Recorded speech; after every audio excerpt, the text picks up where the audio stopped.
Excelente noite a todos. Boa noite. Sejam todos bem-vindos nessa noite maravilhosa. Hoje, em especial, uma feirinha do doce.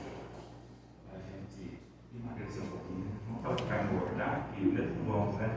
Parece que os doces na feira crescem, tá? Então pode comprar bastante. Vamos aos recadinhos.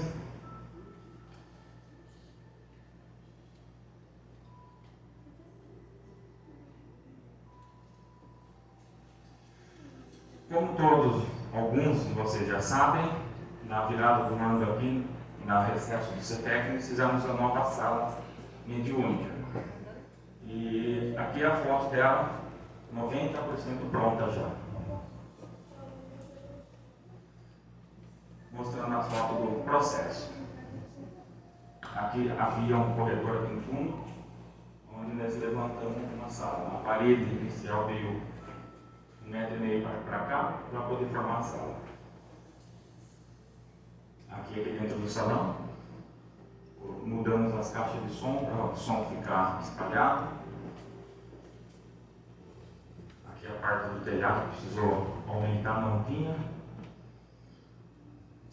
O pessoal colocando forrinho, contrapiso lá. Daí os meninos da limpeza, ó. Da pintura e limpeza, não, da pintura, da sujeira, os meninos da sujeira. Acabado por cento. Mudança das placas para ficar melhor quando vocês entram e ver as atividades da casa. A salinha de evangelização, tirando essa textura que estava caindo, colocamos ela ali, ó. Aí estava secando ainda. Aqui a parte elétrica, o vidro do jardim de inverno que vai ter, que ainda está cru, mas vai ficar bom. A porta, vocês viram aqui.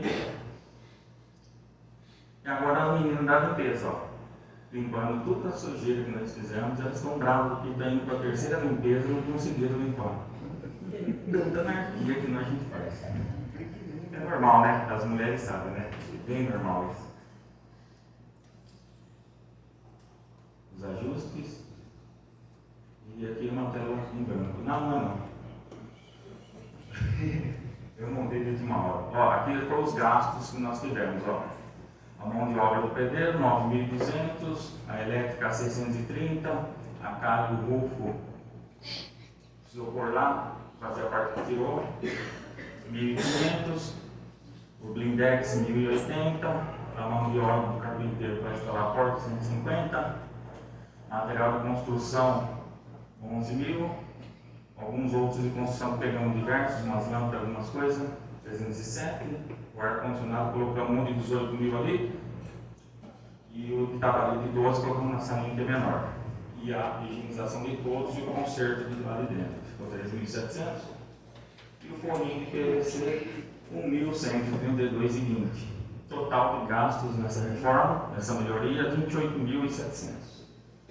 Já pago toda a mão de obra do pedreiro, a elétrica, o rufo e a calha, o blindex, carpinteiro, um pouco já do material de construção. Houve um pouco de material que sobrou, foi devolvido no material de construção. Outros agregados de materiais também foi pago à vista. Então, nossa dívida hoje, na rua, está de 13.900. Simplificando, a gente precisamos trabalhar muito. Por isso, da feirinha do doce, dia 20 deste mês, que é uma terça-feira, vai ter outra, já seguida, no sábado, acho que é 27, no sábado, complementando ela, né? 27 é isso, né? Então vai ter mais uma feira de doce. Nossa dívida da feira, ali o que foi pago, 14.810 nossa dívida hoje na rua. E vamos pagar. Com o quê? Com isso que eu falei, com a campanha de massa. Quem não comprou massa ainda? Vamos comprar. Compra de mim. Tem uma galera aqui que está brigando de mim demais. De mim. Então, quem quiser nos ajudar, só pegar um carnezinho, nós anotamos o nome, o telefone, faz a venda, recebe e nos paga até o dia 10, para nós fazermos a compra da massa para entregar no dia 16. Mas tem que pagar até o dia 10 do 3 e entrega no dia 16 do 3 no sábado, tá? Vamos vender porque precisamos vender muito. Aceitamos doação quem precisar, quem quiser. Não tenho muita habilidade com venda, mas eu ajudo, estamos aceitando. Hoje a feirinha. Tem tanta coisa gostosa. Dentro do freezer tem mais coisas que não tiver aí na mesa. Vocês acham que acabou? Se quiser eu com o resto. Mas dentro do freezer tem um montão de coisa. Agora, dia 17 do 2, temos um seminário na Nilceia, na Carolina, sobre a parábola da figueira. Ela vai falar sobre as 3 parábolas da figueira, o símbolo dela no Evangelho de Jesus. É muito interessante essa parábola. O seminário do Norberto da Mediunidade foi mudado para o dia 9 do 3, porque ele precisou viajar, então ele ia ser dia 2, vai ser dia 9, tá? Quem quiser vir, precisamos do nome, por todo nome. Porque nós fazemos um lanche no intervalo, terminado normalmente umas 2 horas. Então passa 1 hora, todo mundo faz um lanchinho e volta para continuar. Antes do seminário tem a palestra. Antes do seminário tem a palestra, os passes, se precisar ter meio fraterno. E como vamos começar o curso de mediunidade no dia 2 do 3. Precisa de uma inscrição, só deixar o nome com nós. Vai ser um curso com duração aproximadamente 3 anos. O primeiro ano é a teoria, mas a teoria vai ser bem interessante. Vai ter vídeos, vai ter umas explicações com imagem, vários seminários dentro dessa apresentação, para dentro dessa primeira fase. Nós vamos estudar esse aqui, a mediunidade 1, é o livro da Bíblia. A segundo módulo, é da duração de 12 a 18 meses, tá? Por quê? Porque nós vamos adicionar muito material dentro de cada tema. O primeiro vai ser o tema com uma explicação rápida. O segundo, vamos adicionar cada tema, nós vamos aprofundar dentro do tema. A meta nossa aqui é transformar médiuns cristãos, não apenas médiuns. Então nós queremos médiuns, trabalhadores cristãos. Então nós vamos aprofundar muito nisso aí. Nós temos que terminar essa segunda etapa, há 18 ou mais meses, sendo aqui esclarecido se encontrar qualquer um, se de repente estiver nessa casa por uma outra, pode chegar, conversar com a casa, se puder entrar, já trabalhar na mediunidade.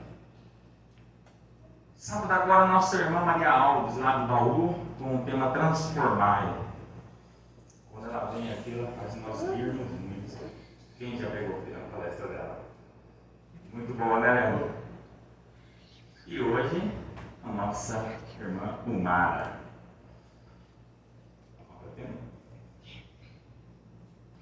Deixa você falar. Surpresa!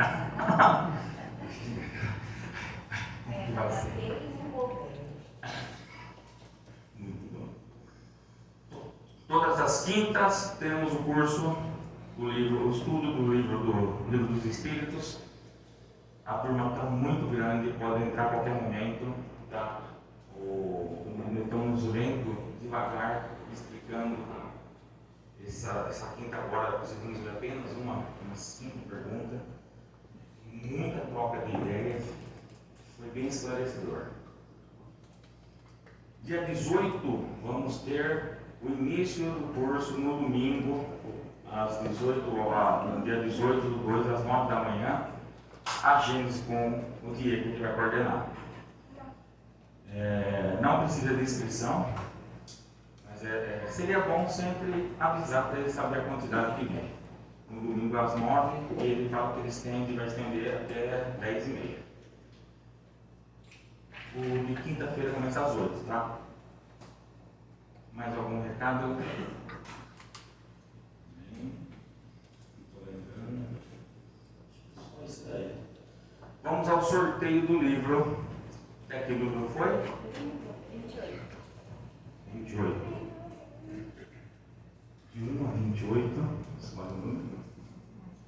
número 5. Quem é o número 5? De 1 a 28? 12.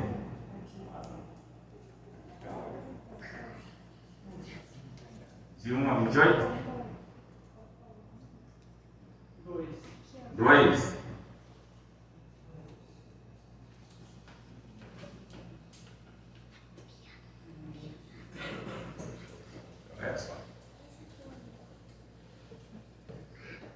Então vamos demorar um pouquinho mais a apresentação, porque nós estamos mostrando os braços, como foi no nosso início. Então vamos todos fechando nossos olhos, vamos mentalizando essa luz descendo lá do alto, envolvendo toda nós. Vamos nos deixamos levar a luz que nos traz. Quanta luz nesse ambiente descendo sobre nós, vibrando em nossa mente. Quanta luz, quando assim em prece, como a alma cresce aos olhos de Jesus. Quanta luz, pois em oração a voz do Mestre fala ao nosso coração. Quanta luz descendo sobre nós. Quanta luz, quanta luz.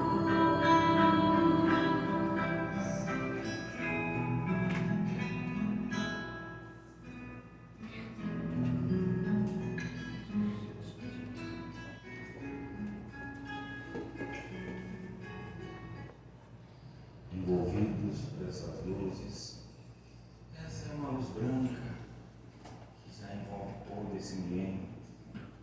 Vamos percebendo ela penetrando no nosso ambiente, ela vai descendo pela nossa coluna, vai nos harmonizando, vai nos trazendo aquela paz, que ela vai expandindo dentro de nós, nos unindo uns aos outros em vibração. Logo esse salão vai se tornando um ponto de luz, se expandindo por todo o quarto, envolvidos por essa energia.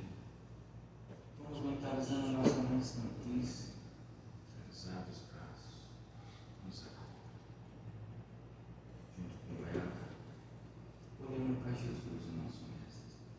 Ó, pedimos, Mestre amado, nos auxilie, Mestre, para que possamos absorver um pouco das informações passadas aqui. Que nem se for uma única frase, uma única palavra, para que possamos interiorizá-la, aplicá-la no nosso dia a dia, vivenciando primeiramente no nosso lar, depois na rua, sentindo o amparo de Jesus, dos mentores dessa casa, de toda essa equipe que vem preparando esse ambiente desde o primeiro momento. Vamos pedindo licença para darmos início aos estudos da noite. Que Jesus nos abençoe e abençoe a nossa alma humana. Que assim seja.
base nessa obra Os Mensageiros, eu pensei uma história dali. E quando você me perguntou o tema da exposição hoje, eu falei para você, né?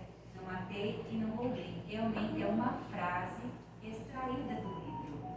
Não matei, não roubei, mas envenenei a mim mesmo. Está lá no capítulo 17, quando vai contar o romance do Alfredo com a Ismália.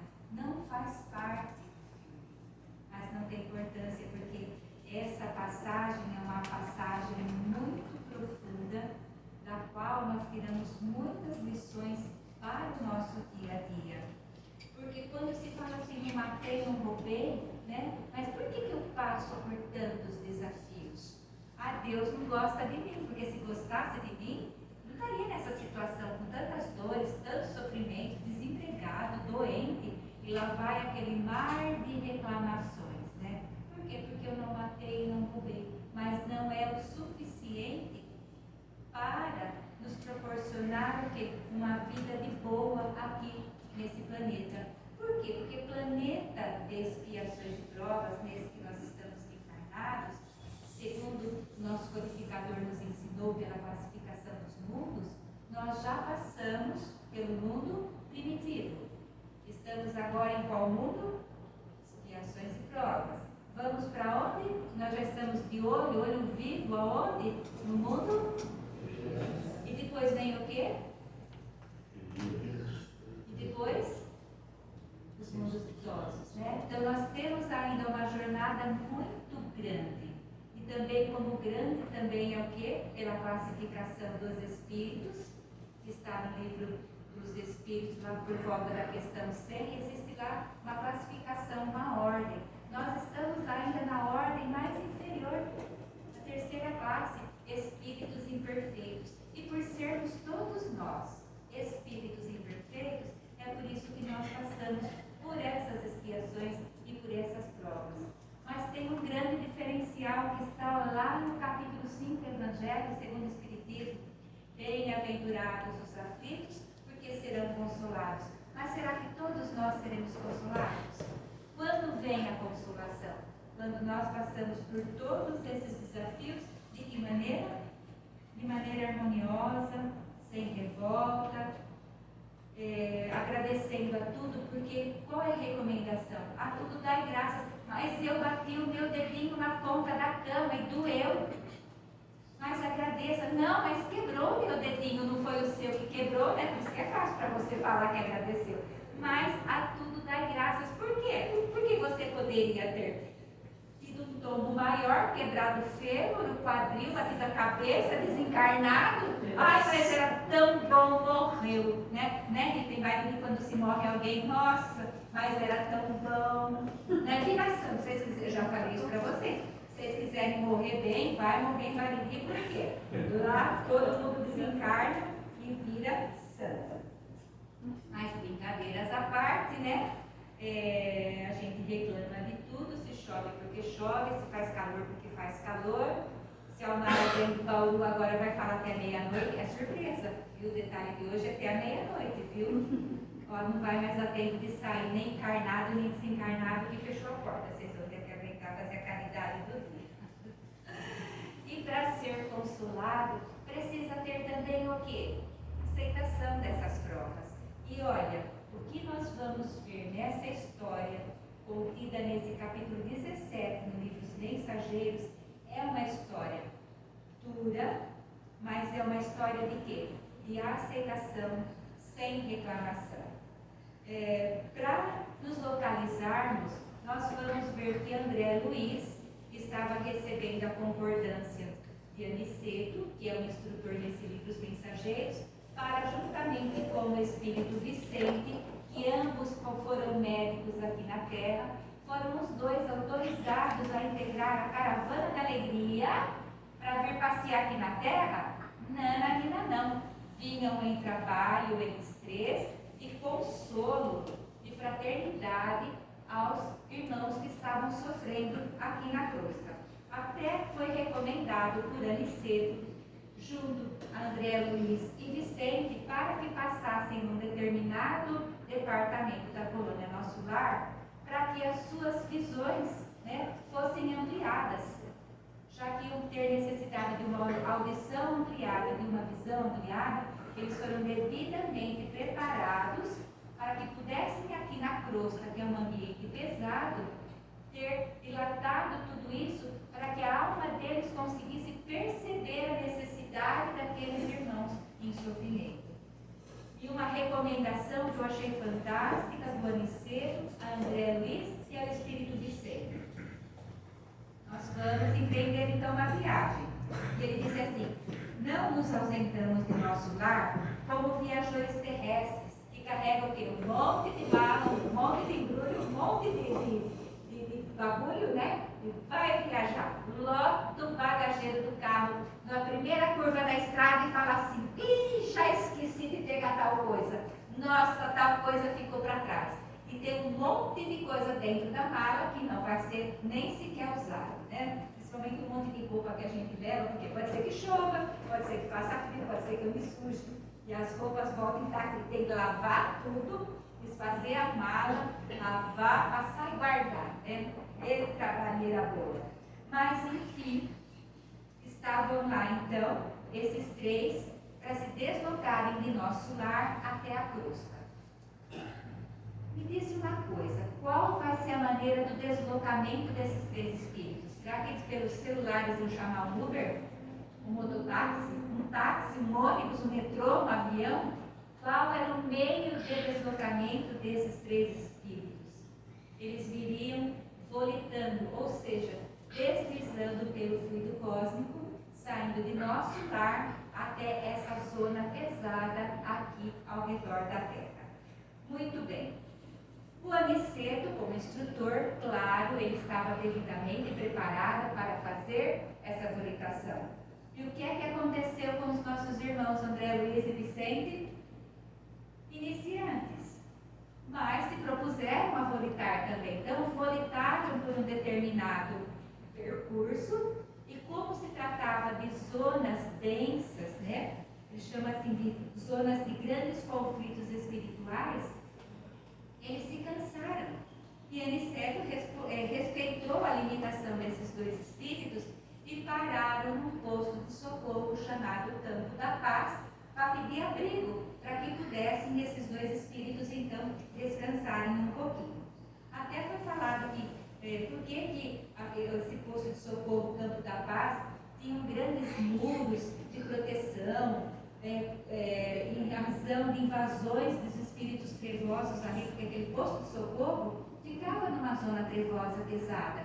E muitas vezes esses espíritos queriam invadir esse posto de socorro. Então eles tinham lá não balas de aço que nem nós temos aqui na Terra, mas projéteis energéticos, elétricos, que afugentavam esses espíritos. Porque até a explicação que aquele administrador do Campo da Paz passou para André Luiz e para Vicente, ele disse assim: olha, nós não podemos machucar esses espíritos, apenas afugentá-los daqui para que eles desistam dos ataques daqui. Quem é que foi então que recebeu o Aniceto, André Luiz e Vicente? Foi Alfredo, que era o administrador desse Campo da Paz, desse posto de socorro, e naquele momento tinha uma ilustre visitante ali no Campo da Paz, que se trata justamente do espírito Ismária. Que Ismária e Alfredo, então, passaram a narrar para esses três visitantes que chegaram, que eram Aniceto, André Luiz e Vicente, sobre as atividades desenvolvidas por esse posto de socorro. E as informações eram bem pontuais e bastante precisas. Até André Luiz, naquele momento, falou assim: nossa, não seria essa mulher de lindo semblante a esposa do Alfredo? Não viveriam eles juntos aqui como se vive lá na Terra? E ele ficou com essa interrogação aqui, né? Mas querendo perguntar sem perguntar. Aí, no decorrer de todas essas explicações, a Ismária teve que se ausentar do ambiente em que estavam André Luiz, Vicente e Aniceto, e adentrou as dependências, então, desse posto de socorro Campo da Paz. foi quando então André Luiz fez a pergunta para o Aniceto. Falou assim para Alfredo: ainda bem, né, que você tem essa senhora aqui ao lado para poder ajudar você. Aí o Alfredo teve que rir. Ele falou assim: olha, você não conhece a minha história. Você e o Vicente estão chegando aqui agora, vocês dois, vocês não conhecem a minha história, mas o Aniceto conhece. Mas mesmo assim, meus amigos, eu vou contar para vocês o que é que se passou aqui. Vou contar a minha história com uma dupla finalidade. Qual seria? Aliviar o meu coração, contando de novo as minhas falhas praticadas.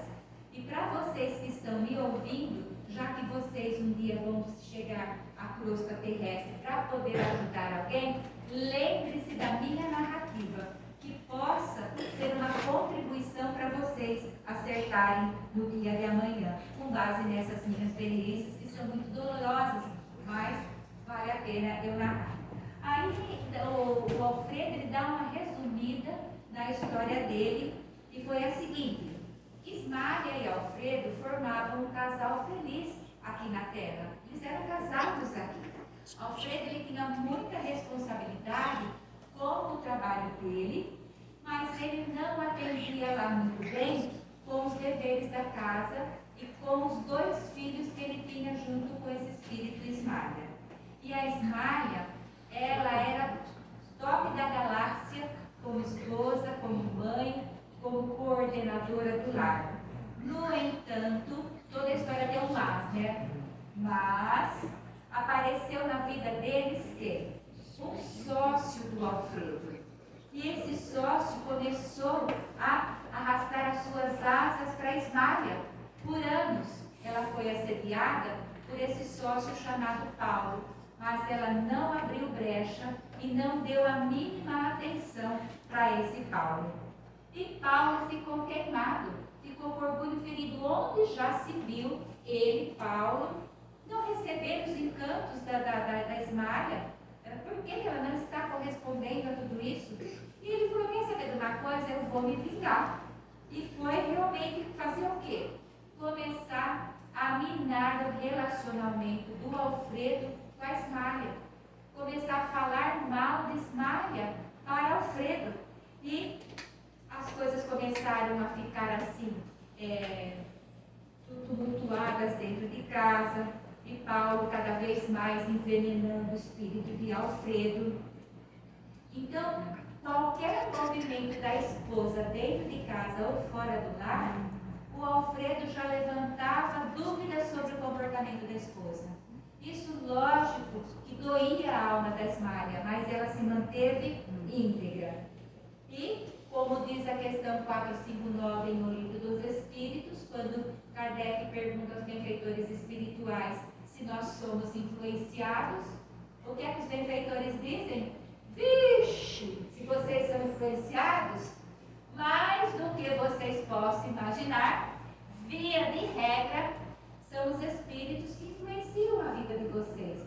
Mas não deu outra, então, com relação a Alfredo, que baixou a guarda e realmente foi extremamente influenciado pelo sócio Paulo.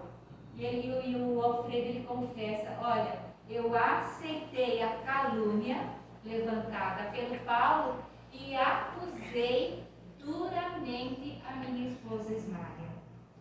Ismália, o que ela podia fazer? Ela não tinha culpa no cartório, ela simplesmente se desmanchava em lágrimas. E teve o desfecho essa história. O que aconteceu? O sócio, não contente com os entreveros domésticos, pagou uma pessoa, um homem, para adentrar a casa do Alfredo, se ocultando dentro da casa, para ser visto pelo Alfredo saindo dali em atitude suspeita. E Alfredo foi avisado que alguém adentrava a casa dele, que a mulher estava traindo, fazendo então Alfredo ter certeza que a Ismália não tinha uma conduta ilibada, que ela estava traindo. E foi quando então esse homem se movimentou por uma das janelas e foi embora dali da casa. Alfredo viu. No desespero, Alfredo pegou uma arma e atirou na direção dessa sombra que se escondeu e foi embora. E também foi na direção de Ismael. O que Ismael podia fazer? Estava desesperada, em choro, aos pés de Alfredo. Falou que ela estava dormindo, não tinha nada a ver com aquele vulto que foi embora. Não tinha envolvimento algum dela com aquela criatura. E olha, Alfredo confessa nessa narrativa que alguma coisa que ele nunca pôde compreender na terra paralisou-lhe o braço dele quase homicida, porque ele ia puxar a arma e atirar em Ismael. Alguma coisa segurou a mão dele. Ele xingou bastante, blasfemou muito, se irritou profundamente, se afastou do lar, estava rompido o casamento.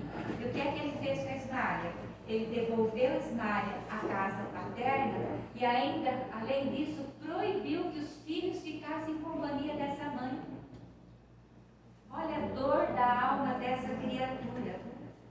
2 anos haviam se passado entre as angústias, entre a tristeza, a saudade do esposo, a saudade dos filhos, saudade da casa.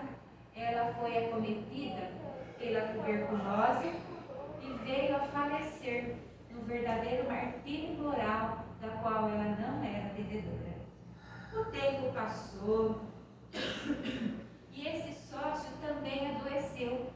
E momentos antes do desencarne desse sócio, ele pede para conversar com Alfredo. Então ele, deitado no seu leito de morte, ele diz assim para Alfredo: sabe, Alfredo, aquela história da sua esposa Ismália? Era tudo mentira. Alfredo quase enlouqueceu e morreu num estado de perturbação mental muito intenso. E ele diz assim, contando para esses amigos que estão ouvindo a sua história: não preciso dizer que recebi de Ismália todo o amparo que necessitava quando eu cheguei na realidade espiritual. Todavia, infelizmente para mim, estávamos separados. Não mereci a bênção da união sublime. Ismália segue-me de perto. Tanto é que ela estava ali visitando esse posto de socorro, o Campo da Paz. Ela passava por ali tão somente uma vez no mês, para orientar Alfredo na administração desse posto de socorro. Não mereci essa bênção sublime. Ismália segue-me de perto, mas tem residência num plano muito superior ao meu, que devo esforçar-me por alcançar. Desde muito, dediquei-me ao serviço desse nosso posto de socorro Campo da Paz, consagrei-me aos ignorantes e sofredores, e minha Santa Ismália vem aqui mensalmente incentivar-me o bom ânimo e amparar-me nas lutas. Mas não poderia ela transferir-se definitivamente para cá? Perguntou o Vicente curioso. E o Alfredo falou assim: sei que Ismália tem trabalhado para isso, que seu ideal de união fraterna é idêntico ao meu, quer dizer, eles querem ficar juntos, mas atendendo às circunstâncias de estar o superior sempre em posição de dar ao inferior, ou seja, ela que tem uma elevação espiritual maior, é ela quem ampara e socorre Alfredo, e que tem uma vibração bem menor do que a dela. Constate então essa envergadura espiritual de Ismália. Eu não ignoro, disse Alfredo, que Ismália foi advertida pelos espíritos superiores sobre as minhas atuais necessidades de esforço e solidão. Preciso conhecer o preço da felicidade para não desprezar de novo as bênçãos do céu. Quer dizer, por enquanto ele não tem o quê? Merecimento de estar vivenciando essa união conjugal com esses filhos de Ismael. E vejam a lucidez de Alfredo. Minha esposa deseja descer para encontrar-se definitivamente comigo. Entretanto, é necessário que eu aprenda a subir, e por esse motivo não recebemos a devida permissão para esse definitivo consórcio. Olha a citação. Estou resgatando crimes de precipitação pela impulsividade, que me fez perder a minha paz, meu lar e minha devotada companheira. Conforme ouviram, eu não matei e não roubei, mas envenenei a mim próprio. A calúnia é um monstro terrível que ataca o homem através dos ouvidos invigilantes e dos olhos desprevenidos. E Aniceto, nessa conversa, ele reforça: a dívida em toda parte acompanha o devedor. E o que é que aconteceu? Vou dar um spoiler do que aconteceu com esse amigo Paulo, mas vocês terão que ler o livro para poder compreender as entrelinhas dessa lição que é maravilhosa. O que aconteceu com Paulo, aquele sócio, aquele amigo que não foi tão amigo, esse falso amigo que destruiu o lar do Alfredo, que cometeu a ingratidão, que não correspondeu à amizade do Alfredo, envenenou inclusive naquela sociedade que eles viviam outras mulheres que se deixaram levar pelas palavras bonitinhas que o Paulo falava e destruíram seus lares. Esse Paulo destruiu a alegria e a paz de outros santuários domésticos, mas Ismália e Alfredo evoluíram. É para pouco. Quem que toleraria isso? Quem que acolheria com bondade e amor esse espírito Paulo? O que aconteceu então? Ismália e Paulo evoluíram, transpuseram a fronteira da mágoa, deixaram essa má água da alma para lá, porque não vale a pena, escaparam os monstros do ódio e vestem-se hoje de luz e trouxeram Paulo para esse posto de socorro a fim de disciplinar o coração deles dois e também esse espírito de Paulo. O que fez Alfredo? Como a natureza não dá saltos, gente, ele foi de mansinho, no limite das suas forças, que nem nos falam dos espíritos, ele foi se aproximando desse espírito Paulo, ele foi conversando diariamente. Nos primeiros tempos, assim, que se aproximava como realmente tratando o Paulo como um verdadeiro enfermo. Aí ele foi cedendo mais um pouquinho, né? Aí depois houve sim uma reconciliação. Mais tarde ele começou a tratar com mais entendimento. Em seguida ele sentiu piedade desse espírito Paulo. Ele começou a experimentar um pouco de simpatia, porque viu que Paulo pouco conhecimento tinha acerca da realidade espiritual, dos ensinamentos de Jesus. E não adianta cobrar de uma pessoa que não tem para dar. O que adianta? Ganha, mas não leva, né? E foi isso que, então, Alfredo interiorizou, que era não necessitado ainda de muito esclarecimento. E passou com essa convivência a amar o seu ex-inimigo. Então, olha como ele galgou também esforços internos do âmago do seu ser para transformar aquele ex-inimigo em alguém que ele estava conseguindo amar. É um esforço, e é esse esforço que Jesus vê em nós, quando nós toleramos as falhas dos nossos entes queridos, porque Deus não joga dados. Nós estamos no local certo, com as pessoas certas. Nós temos o marido que devemos ter, a esposa que devemos ter, os filhos que nós necessitamos ter, mas com uma condição maravilhosa, uma missão formidável, que é transformar essa família consanguínea numa verdadeira família espiritual.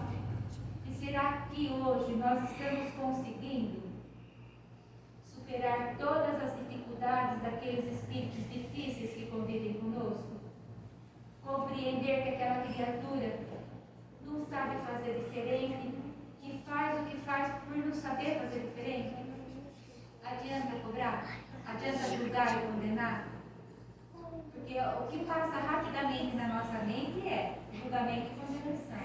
Só que na mesma medida que nós julgamos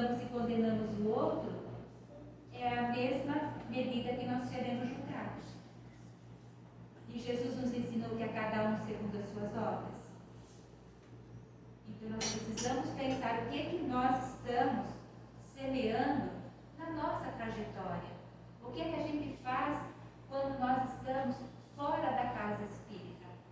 Hoje vocês falaram bastante em mediunidade, em cursos de mediunidade.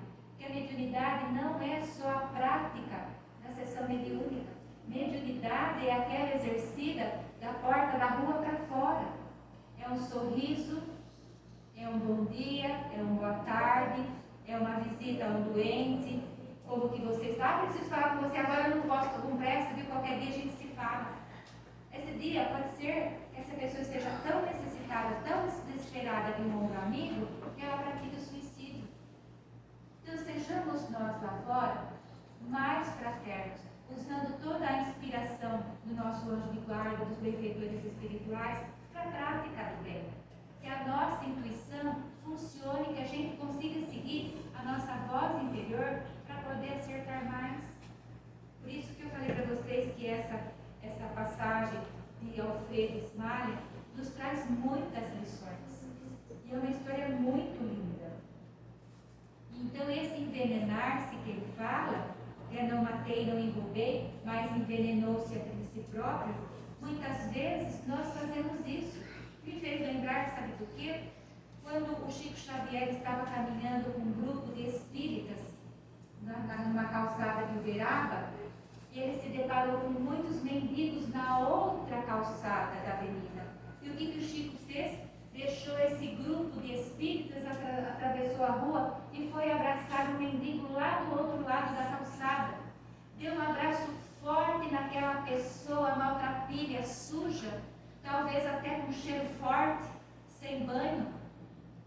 E quando ele voltou desse abraço para estar com os companheiros espíritas, o que os companheiros espíritas disseram para Chico? Ai, Chico, você está vendo? Olha que situação, olha que cara vagabundo. Vê a situação que ele escolheu de estar lá. Ele falou, não. Esse irmão que eu abracei irradiava tanta luz, que eu fui atraída até ele pela luz que ele irradiava. Eu abracei, o felicitei, porque ele escolheu estar como mendigo, porque é a última reencarnação dele aqui na Terra.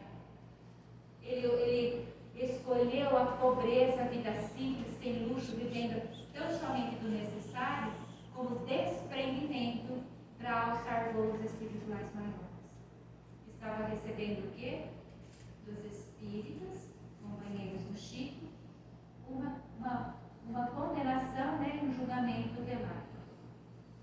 Então, nós não podemos, de forma alguma, julgar aquele que está com uma perna amputada, sem braço, cego. Por quê? Nós não sabemos da história espiritual dele. Ainda tem uma passagem do Evangelho que os discípulos perguntam a Jesus sobre aquele cego. Mestre, quem pecou? Foi o cego ou foi os pais? O que Jesus fala? Nenhum e nem outro. Ele escolheu como prova para poder evoluir. Então vejam os nossos julgamentos como são intensos. Quantos preconceitos a gente tem contra as religiões, contra as raças, contra time de futebol, com partido político. Cada um escolhe aquilo e vive dentro do seu quadrado. Não tem que ter um preconceito com a escolha do companheiro que está do lado. O que a gente tem que cuidar em nós, nessa nossa jornada, nessa oportunidade bendita da nossa reencarnação, é de cuidar dos nossos vícios físicos, a gula, o sexo desregrado, o álcool, as drogas. Isso que nós precisamos cuidar em nós, dos nossos vícios morais, do orgulho e egoísmo, que são as grandes chagas da humanidade. A maledicência, olha a calúnia que destruiu a vida conjugal de Alfredo Ismael.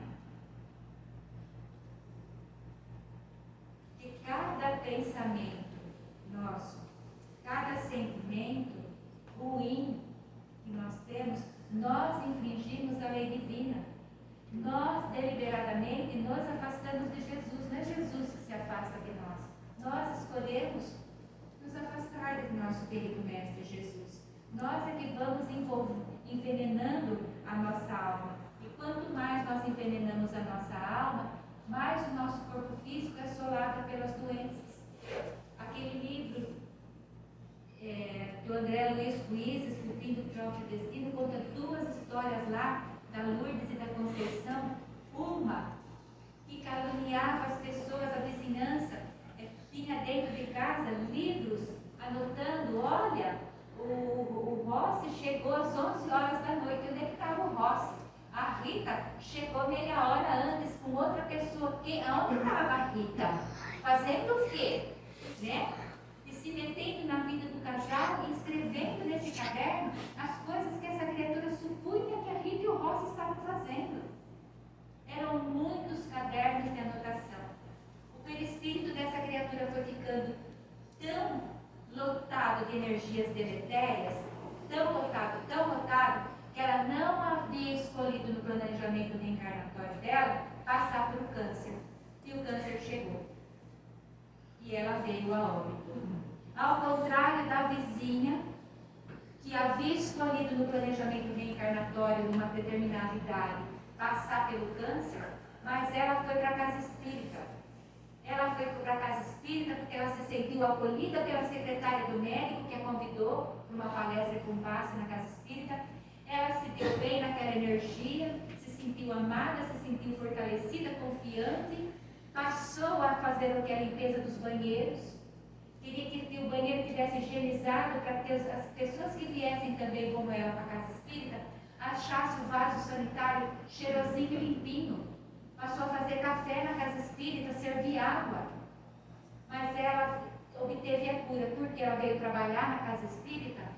Não.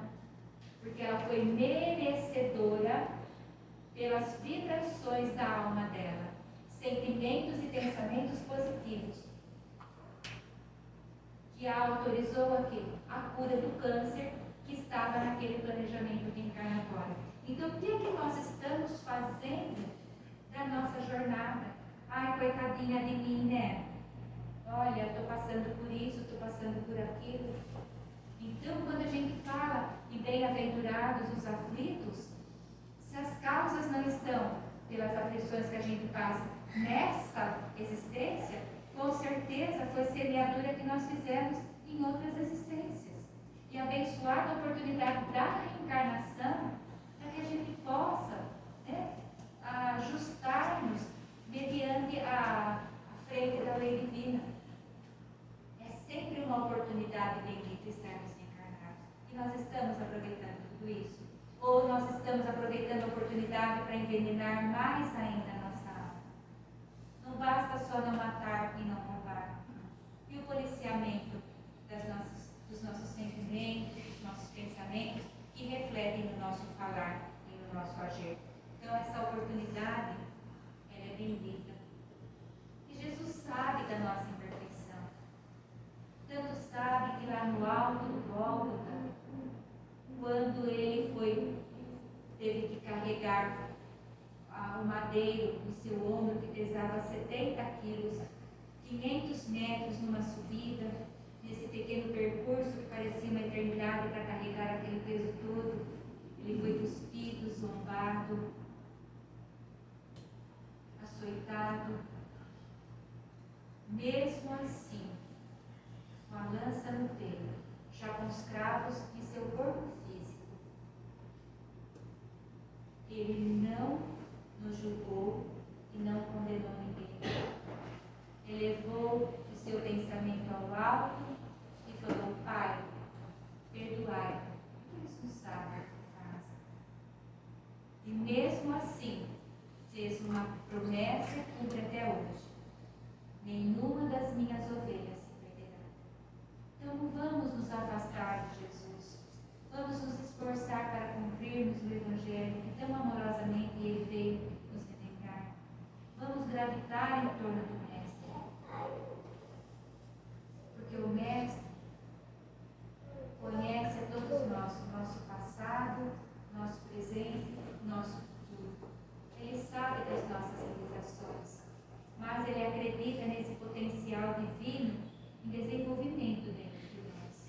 E é por isso que ele afirmou categoricamente: que brilhe a vossa luz.